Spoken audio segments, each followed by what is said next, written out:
दोस्तों स्वागत है आपका बिहार न्यूज में। दोस्तों मैं हूं फिरदौस गनी और आप देख रहे हैं केडीबी लाइव। दोस्तों आज हो चुका है 28 अप्रैल 2021। तो आज की बिहार की टॉप न्यूज लेकर आए हैं आपके लिए। दोस्तों वीडियो स्टार्ट करने से पहले आपसे एक रिक्वेस्ट है, अगर आप नए आए इस चैनल पर तो फिर इस चैनल को सब्सक्राइब करके बेल आइकन को भी प्रेस कर दीजिए और साथ में वीडियो को लाइक कीजिए, अपने दोस्तों के साथ शेयर भी कीजिए। तो चलिए दोस्तों स्टार्ट करते हैं आज की बिहार की टॉप न्यूज। दोस्तों बिहार में कोरोना की दूसरी लहर को लेकर सरकार पूरी तरीके से गंभीर है। जी हां, इसे लेकर मुख्यमंत्री नीतीश कुमार पल पल की जानकारी ले रहे हैं। जी हां, सोमवार को उन्होंने अधिकारियों के साथ कोरोना से संबंधित हाई प्रोफाइल समीक्षा बैठक की। जी हां, इतना ही नहीं, वे हालात का जायजा लेने पटना के सड़कों पर निकले। जी हां, ऑक्सीजन से लेकर मास्क तक पर उन्होंने अधिकारियों को कई आवश्यक निर्देश दिए। तो आइए जानते हैं कि मुख्यमंत्री नीतीश कुमार ने कौन कौन से निर्देश दिए हैं। जी हाँ, तो सबसे पहले बात करते हैं कि IGIMS सहित सभी सरकारी और प्राइवेट अस्पतालों में कोरोना बेड की संख्या बढ़ाई जाए। ऑक्सीजन की सप्लाई हर हाल में हो। दवा के साथ साथ ऑक्सीजन के लिए मरीजों को कोई भी प्रॉब्लम ना हो। सरकारी या प्राइवेट अस्पतालों में ऑक्सीजन की आपूर्ति के लिए अधिकारी हर जरूरी कदम उठाएं। जहां कोरोना जांच की संख्या बढ़ाई जाए। गांव में लोगों को जागरूक करने के लिए माइकिंग कराई जाए। जी लोग मास्क का जरूर प्रयोग करें, आपस में दूरी बनाकर रहें। जी हमेशा साबुन से हाथ धोते रहें, बेवजह घर से बाहर ना निकले। RT-PCR की जांच रिपोर्ट जल्द उपलब्ध कराना सुनिश्चित किया जाए ताकि संक्रमितों का इलाज समय पर हो सके। अन्य राज्यों में चुनाव के लिए जो भी पुलिस बाहर गई है, वापस लौटने पर उनकी अनिवार्य रूप से जांच कराई जाए। यह आयुष डॉक्टरों, यूनानी चिकित्सकों, डेंटिस्ट, सेवानिवृत्त डॉक्टरों का भी इस महामारी से निपटने में सहयोग लें। ऑक्सीजन सिलेंडर की बर्बादी एवं बेवजह भंडारण ना हो, इस पर भी संबंधित अधिकारी अपने स्तर पर ध्यान रखें। जी साथ ही नगर निकाय एवं ग्रामीण क्षेत्र में मास्क का वितरण सुनिश्चित कराया जाए और लोगों को मास्क के प्रयोग के बारे में जानकारी दें। दोस्तों पश्चिम बंगाल विधानसभा चुनाव के लिए जारी प्रचार अभियान सोमवार को थम गया है। जी हां, अपने कैंपेन में बीजेपी और TMC दोनों ने दावा किया है कि 2 मई को उनकी जीत होगी, उनकी सरकार बनेगी और उन्हें 200 सीटों से ज्यादा मिलेगी। यह दोनों ही दल ये दावा कर रहे हैं। पश्चिम बंगाल विधानसभा में 294 सीटें हैं और प्रचार के अंतिम दिन दोनों पार्टी प्रमुख JP नड्डा और ममता बनर्जी ने एक दूसरे पर निशाना साधा।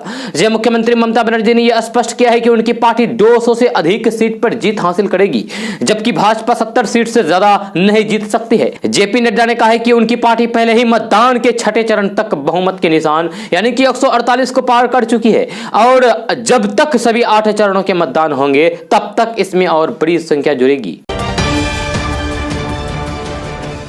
दोस्तों बिहार में कोरोना महामारी बड़ी तेजी के साथ फैल रही है। राजधानी पटना समेत बिहार के कई जिलों में कोरोना संक्रमित मरीजों की तादाद बढ़ती ही जा रही है। अस्पतालों में बेड और ऑक्सीजन की भारी किल्लत है। बिहार के नेता प्रतिपक्ष तेजस्वी यादव भी बेड और ऑक्सीजन के लिए गुहार लगा रहे हैं, लेकिन कोई सुनने वाला नहीं है। जी हां, मंगलवार को तेजस्वी यादव ने एक के बाद एक कई ट्वीट किए और उन्होंने सरकारी व्यवस्था पर सवाल खड़े किए। इस दौरान तेजस्वी यादव ने एक इमोशनल ट्वीट भी किया। तेजस्वी यादव ने लिखा है कि इतना असमर्थ कभी अनुभव नहीं किया।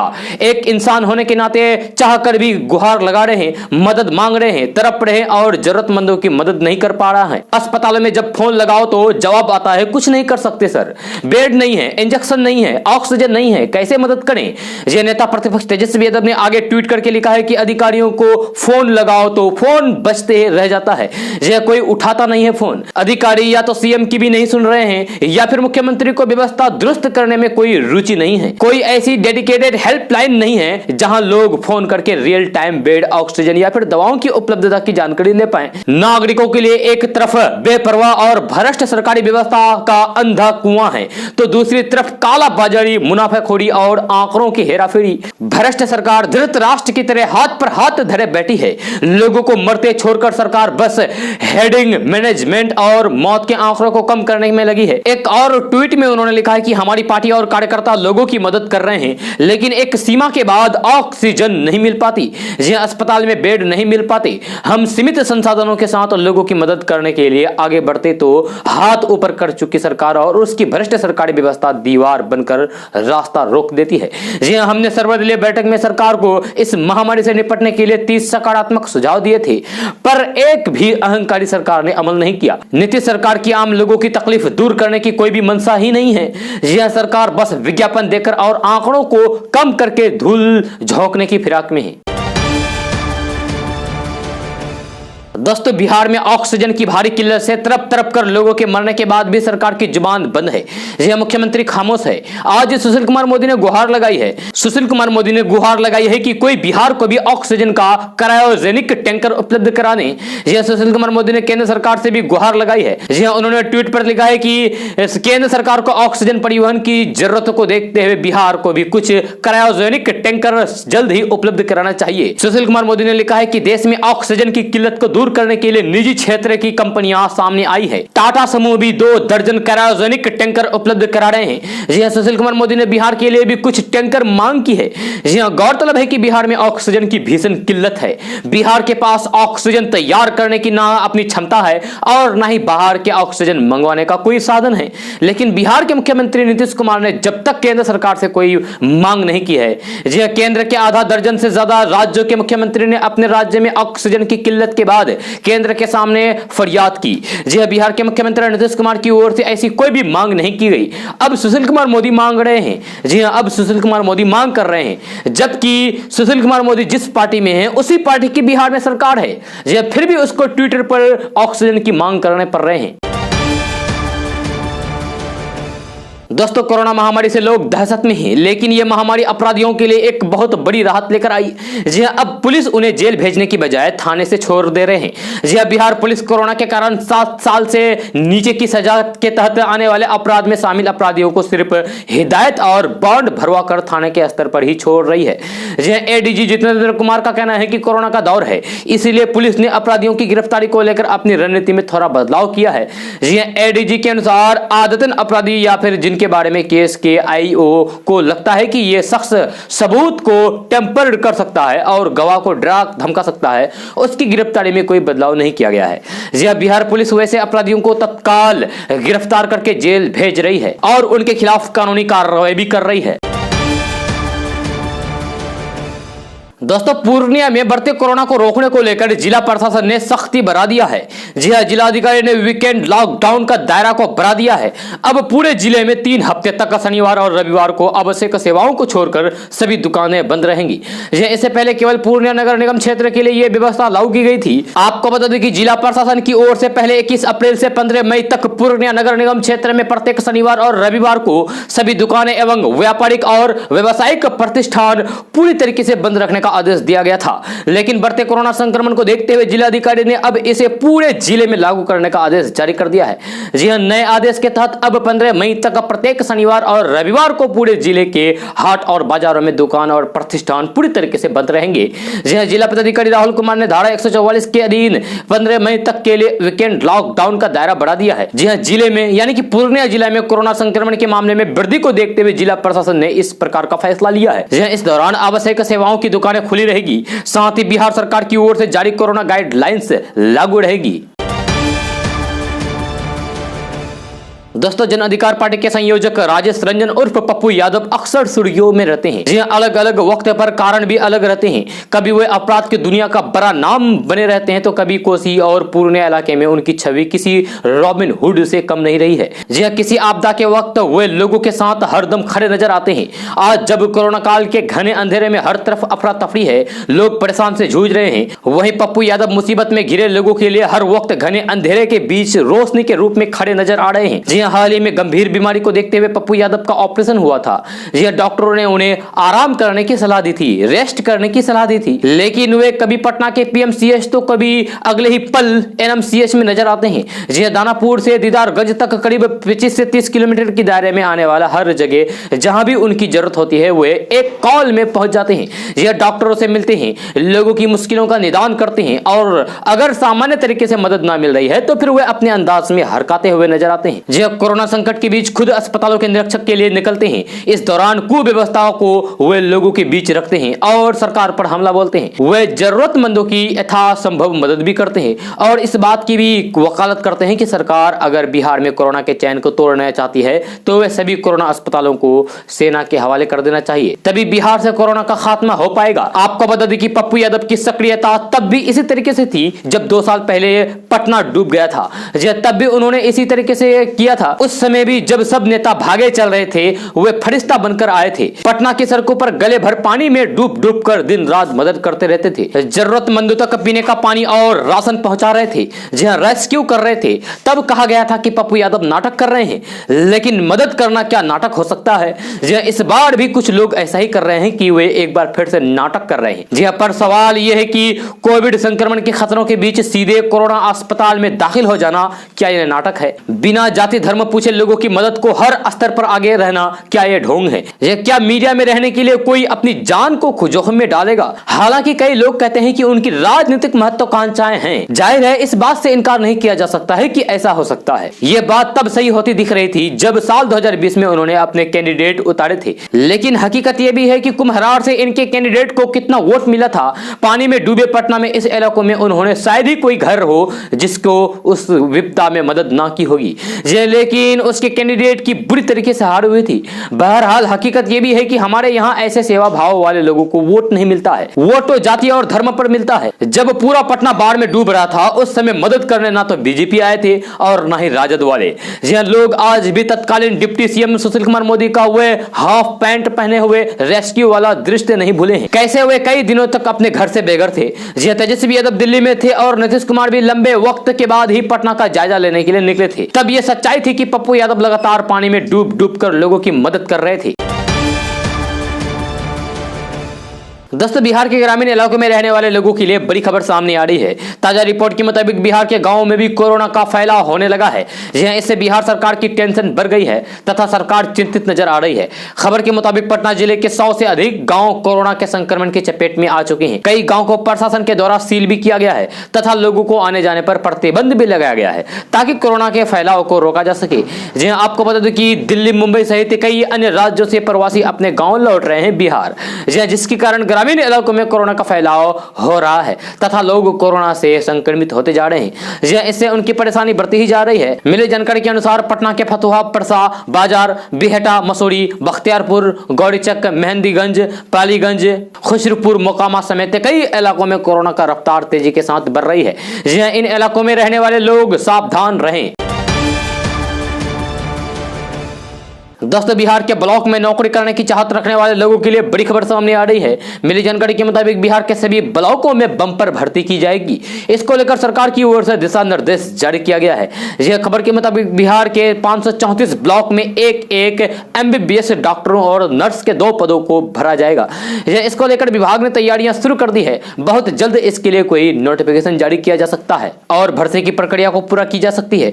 आपको बता दें कि डॉक्टरों की नियुक्ति वॉक इन इंटरव्यू के जरिए होगी। यह वही नर्स के पदों पर भर्ती नोटिफिकेशन के द्वारा किया जाएगा। बिहार के ब्लॉकों में 861 नर्स और एएनएम की भी बहाली की जाएगी। जल्द से जल्द इन पदों को भरा जाएगा। मिली जानकारी के मुताबिक इन पदों पर भर्ती को लेकर नोटिस 1 सप्ताह के अंदर जारी किया जाएगा। जो उम्मीदवार इस भर्ती प्रक्रिया में भाग लेना चाहते हैं वे विभाग की आधिकारिक वेबसाइट पर नजर बनाए रखें। दोस्तों बिहार में रहने वाले लोगों के लिए बड़ी खबर सामने आ रही है। ताजा रिपोर्ट के मुताबिक बिहार के नवादा जिले में 4 दिन के लॉकडाउन लगाने की घोषणा की गई है। इसको लेकर नवादा जिला प्रशासन के द्वारा दिशा निर्देश भी जारी किया गया है, जिसका पालन सभी लोगों को अनिवार्य रूप से करना ही होगा। खबर के मुताबिक कोरोना की बढ़ती रफ्तार को देखते हुए शुक्रवार, शनिवार, रविवार और सोमवार को जिला पूरी तरीके से लॉकडाउन में रहेगा। हालांकि इस लॉकडाउन में 12 तरह की आवश्यक सेवाओं में लोगों को छूट मिलेगी, लेकिन सभी को कोरोना गाइडलाइंस के नियमों का पालन करना होगा। आपको बता दें कि नवादा जिला प्रशासन ने कोरोना संक्रमण की चेन को तोड़ने को लेकर यह लॉकडाउन को लगाने का फैसला किया है। यदि कोरोना संक्रमण के दर में कोई भी कमी नहीं दिखेगी तो फिर 4 दिनों के लॉकडाउन के बाद दिनों की संख्या में बढ़ोतरी की जा सकेगी। मिली जानकारी के अनुसार लॉकडाउन के दौरान किराना, फल और सब्जी की दुकानें, दवा और अस्पताल आदि खुलेंगी। लोगों को घर से निकलते समय कोरोना गाइडलाइंस के नियम का पालन करना होगा तथा अनिवार्य रूप से मास्क लगाना होगा। दोस्तों बिहार में बहुत से लोग ऐसे हैं जो अपनी जमीन का दस्तावेज भूल गए हैं। इन लोगों की परेशानियों को दूर करने के लिए बिहार सरकार ने एक वेबसाइट पोर्टल तैयार किया है। जिस वेबसाइट पोर्टल पर जाकर आप अपने जमीन का दस्तावेज डाउनलोड कर सकते हैं। ताजा रिपोर्ट के अनुसार बिहार में केवला जमीन के दस्तावेज कहलाते हैं। भूमि केवला को बिहार में ऑनलाइन प्राप्त कर सकते हैं। इसके लिए आपको सबसे पहले बिहार सरकार की वेबसाइट www.bhumijankari.gov.in पर विजिट करना होगा। आपको बता दें कि इस वेबसाइट पर जाने के बाद आपको यहां व्यू रजिस्ट्रेशन डॉक्यूमेंट्स का विकल्प दिखेगा।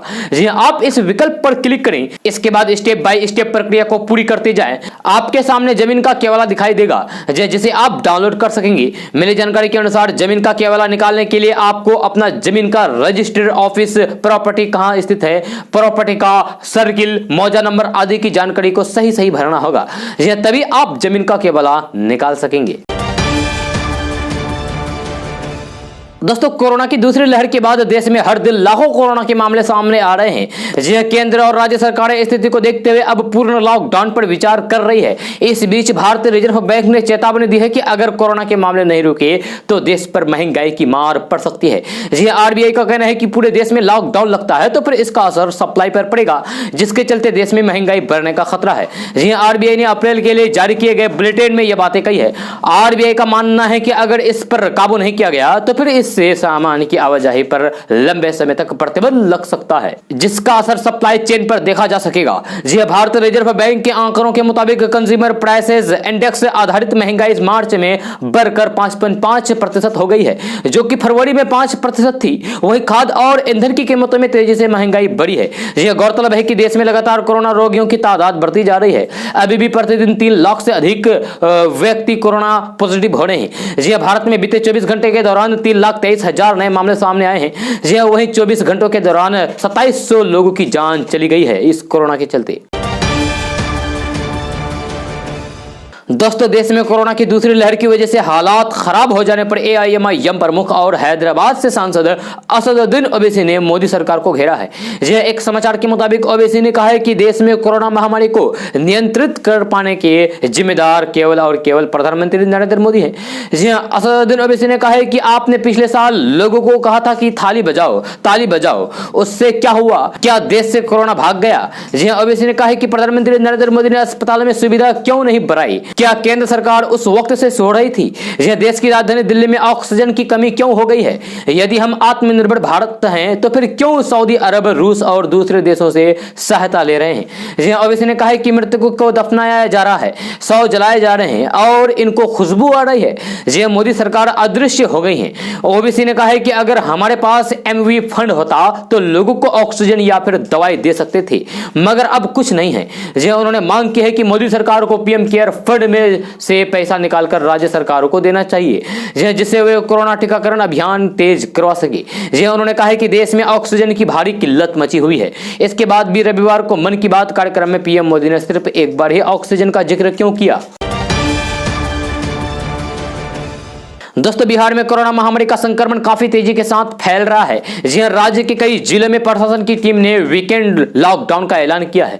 जी हां, कोरोना के बढ़ते संक्रमण से राज्य सरकार काफी चिंतित है। सोमवार को सीएम नीतीश कुमार ने राज्य के सीनियर अधिकारियों के साथ समीक्षा बैठक की और उन्होंने आवश्यक कदम उठाने के निर्देश दिए। इसी कड़ी में रेलवे ने एक बड़ा फैसला किया है। जी हां, बिहार में चल रही 46 पैसेंजर ट्रेनों को बंद करने का फैसला किया है, ऐलान किया है। ईस्ट सेंट्रल रेलवे की ओर से जारी दिशा निर्देश के मुताबिक कोरोना के बढ़ते संक्रमण को देखते हुए 23 जोड़ी मेमू और डेमू पैसेंजर ट्रेनों को बंद करने का ऐलान किया है। आपको बता दो कि ईस्ट सेंट्रल रेलवे की ओर से 46 गाड़ियां चलाई जा रही थी, जिसका परिचालन गुरुवार 29 अप्रैल से अगले आदेश तक बंद कर दिया गया है। ईस्ट सेंट्रल रेलवे की मुख्य जनसंपर्क पदाधिकारी राजेश कुमार की ओर से मिली जानकारी के मुताबिक इन ट्रेनों में यात्रियों की भीड़ भी कम हो गई थी और दूसरी कोरोना का संक्रमण भी बड़ी तेजी के साथ बिहार में फैल रहा है।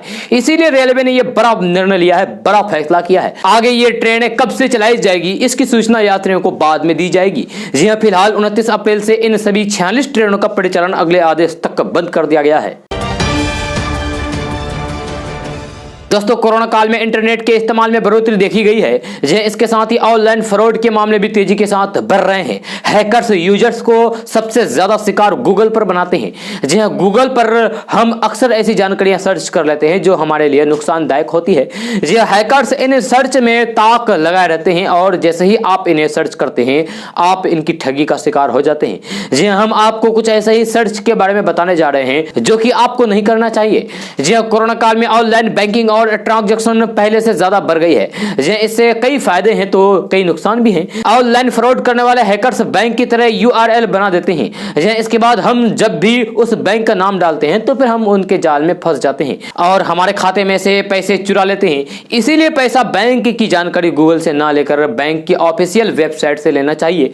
जी हम अक्सर किसी भी कस्टमर केयर का नंबर गूगल पर सर्च करते हैं। ज्यादातर लोग ऑनलाइन ठगी का शिकार इसी वजह से होते हैं। जी हैकर्स कंपनी की नकली वेबसाइट बनाकर उसका नंबर और ईमेल आईडी गूगल पर डाल देते हैं और हम उनको मांगी गई जानकारी दे देते हैं, जिससे वे हमारे खाते में सेंध लगा देते हैं। हमें भूल कर भी किसी कस्टमर केयर का नंबर गूगल पर सर्च नहीं करना चाहिए। यह कंपनी की आधिकारिक वेबसाइट से ही कस्टमर केयर का नंबर लें। अक्सर कई लोग गूगल को डॉक्टर मानते हैं। कोई भी बीमारी होने पर वे अपने लक्षण डालकर दवाई के बारे में सर्च करने लगते हैं। जी ऐसा भूल कर भी ना करें। जी इससे आपकी जान को भी खतरा है। बीमारी के बारे में जानकारी जुटाना गलत नहीं है, लेकिन गूगल पर किसी भी वेबसाइट के मुताबिक उसका इलाज या फिर दवाई लेना बहुत नुकसानदायक साबित हो सकता है। जी केंद्र सरकार डिजिटल इंडिया को बढ़ावा देने के लिए सभी योजनाओं की जानकारी इंटरनेट पर डालती है। जी इन योजनाओं की अपनी वेबसाइट होती है जहां से आप उस योजना से जुड़ी सारी जानकारियां हासिल कर सकेंगे। अक्सर साइबर क्रिमिनल फ्रॉड सरकारी वेबसाइट जैसे नकली वेबसाइट बनाते हैं। इससे भी हमें बचने की जरूरत है।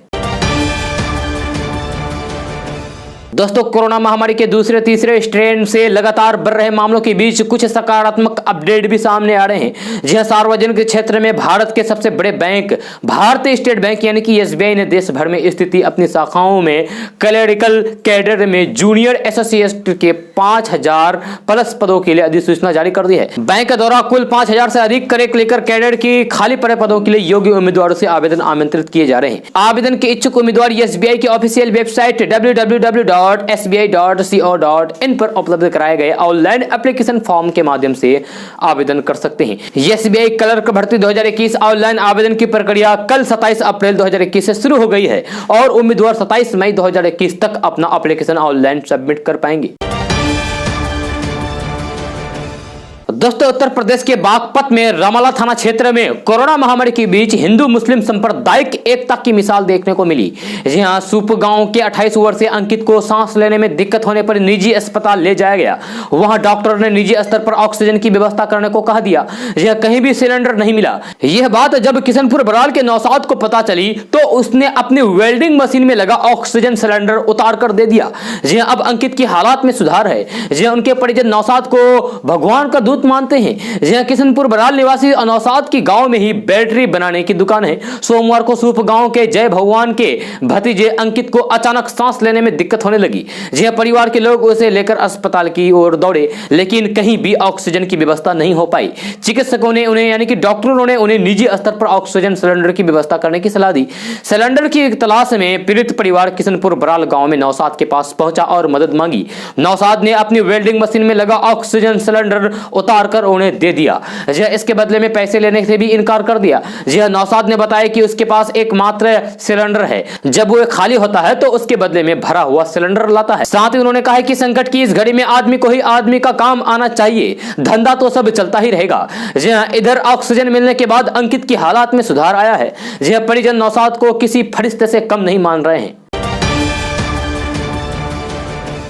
दोस्तों कोरोना से जूझ रहे झारखंड के लिए आज की सुबह कुछ खास लेकर आई। इस दौरान राज्य की राजधानी रांची और उसके आसपास के क्षेत्र में सूरज कुछ अलग तरीके से ही नजर आ रहा था। सूरज के चारों ओर सतरंगी वलय दिखाई दे रहा था, जिसके बाद लोग हैरान रह गए थे। इसे 22 डिग्री सर्कुलर हैलो कहते हैं। सूरज के चारों ओर सतरंगी वलय देखने के बाद लोग इसकी फोटो अपने मोबाइल में लेने लगे। इस दौरान कई लोग अपने घर की छत पर आ गए और इस दृश्य को देख रहे थे। सूर्य या कुछ मौके पर चांद का भी 22 डिग्री सर्कुलर हैलो कहा जाता है। ऐसी घटना तब होती है जब जमीन के सतह से यानी कि जमीन से 5 से 10 किलोमीटर ऊंचाई पर जल वाष्प बर्फ के क्रिस्टलों में जम जाती है। इस तरीके की घटना ठंडे देशों में आम है। हालांकि भारत जैसे देश में यह घटना बहुत कम होती है। यह कब होगा इसका कोई पूर्वानुमान नहीं लगाया जा सकता। दोस्तों, कोरोना नाम के इस सुनामी ने हालात भयावह कर दिया है। देश की अधिकतर जनता महामारी की दूसरी लहर का जिम्मेदार सरकार और राजनेताओं का मान रही है। जी हां, लोगों का कहना है कि अगर नेता की लापरवाही के चलते आज हजारों की संख्या में जान जा रही है, वहीं इसी बीच महाराष्ट्र के एक विधायक ने ऐसी इंसानियत की मिसाल पेश की है जिसकी लोग तारीफ करते नहीं थक रहे हैं। जी हां, उन्होंने जनता की जिंदगी की खातिर अपनी पूरी जमा पूंजी मरीजों के नाम दान कर दी है। जी हां, विधायक ने मरीजों के लिए रेमडेसिविर इंजेक्शन दिलवाने के लिए अपने 90 लाख रुपए के एफडी तोड़ दी है। जी हां, दरअसल कोरोना काल में मानवता की सेवा करने वाले शिवसेना के विधायक संतोष बांगर है, जी हां, जिन्होंने हिंगोली जिले की कलमुनीरी विधानसभा सीट से चुनाव जीता है। उन्होंने 2019 के चुनावी हल्फनामे में 92 लाख रुपए की संपत्ति बताई थी, जिसमें से 90 लाख रुपए का दान कोरोना मरीजों के लिए दे दी। जी हां, आपको बता दें कि संतोष बांगर बाला साहेब ठाकरे के भाषण से प्रभावित थे। एक रैली में उनके सुने भाषण के बाद वे शिवसेना में शामिल हुए थे। बताया जाता है कि विधायक संतोष बांगर ने 90 लाख रुपए एक प्राइवेट वैक्सीन डिस्ट्रीब्यूटर को दी, जिनके जरिए उनके इलाके के लोगों को इन पैसों से रेमडेसिविर इंजेक्शन मिल सके। इससे पहले उन्होंने अपने खर्चे पर 500 इंजेक्शन जरूरतमंदों के मुहैया करा चुके हैं। इसलिए संक्रमित लोगों की संख्या को देखते हुए इंजेक्शन खत्म हो गए। तो इंजेक्शन बनाने वाली कंपनी ने ऐसे में 10,000 इंजेक्शन के लिए करीब 1.5 करोड़ जमा करने को कहा, क्योंकि सरकारी प्रक्रिया से इंजेक्शन मंगवाने में समय ज्यादा मिलता है। इसीलिए विधायक ने फिक्स डिपॉजिट तोड़कर कंपनी को एडवांस में पैसा जमा कर दिए।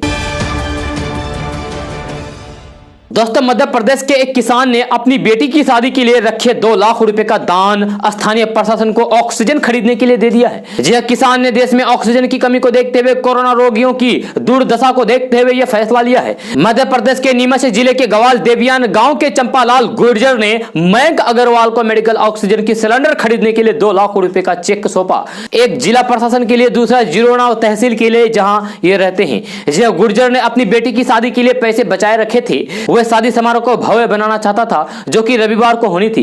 जी हालांकि कोविड-19 रोगियों की दुर्दशा ने किसान को हिला दिया और उसे अपनी बेटी की शादी से ठीक पहले अपना मन बदला। उन्होंने कहा कि मैं अपनी बेटी की शादी को यादगार बनाने के लिए मैंने जिला प्रशासन को 2 लाख रुपए दान दिए, ताकि वे 2 ऑक्सीजन सिलेंडर खरीद सके। अनीता अपने पिता के इस काम से काफी प्रसन्न है, खुश है। उन्होंने कहा कि अभी कोरोना के मामले में वृद्धि को देखते हुए चिकित्सा ऑक्सीजन की सख्त आवश्यकता है, जरूरत है।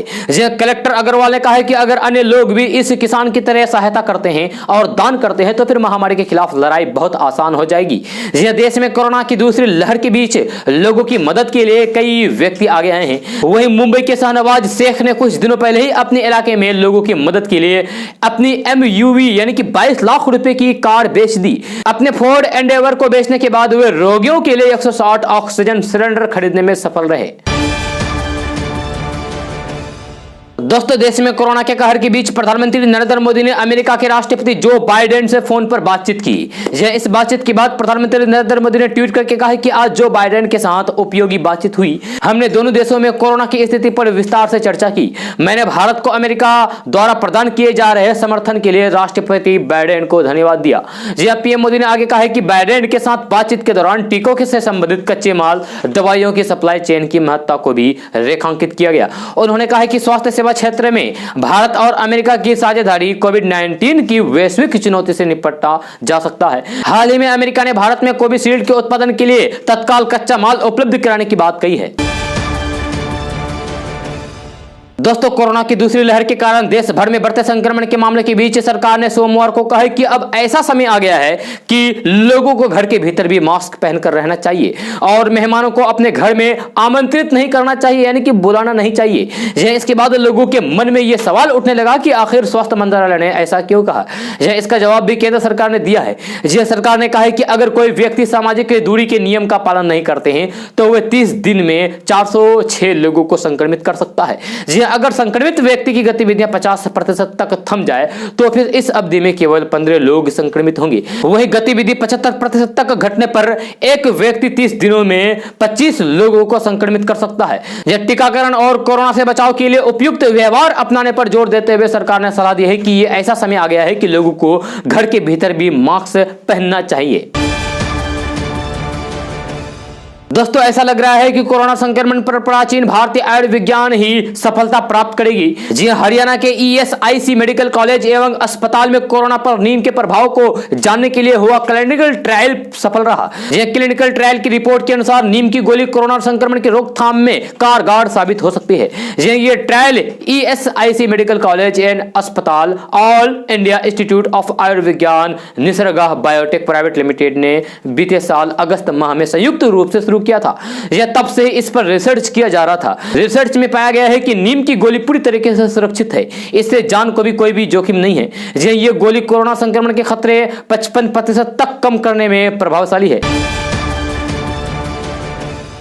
दोस्तों मुजफ्फरपुर जिले में कोरोना के बढ़ रहे मरीजों को देखते हुए स्वास्थ्य विभाग और जिला प्रशासन की ओर से 795 कंटेनमेंट जोन बनाया हुआ है, लेकिन किसी की भी घेराबंदी नहीं की गई है। यह जिस जगह पर कंटेनमेंट जोन बनाया गया है वहां पर बांस बल्ला से घेराबंदी तो दूर कोई पोस्टर भी नहीं लगाया गया है।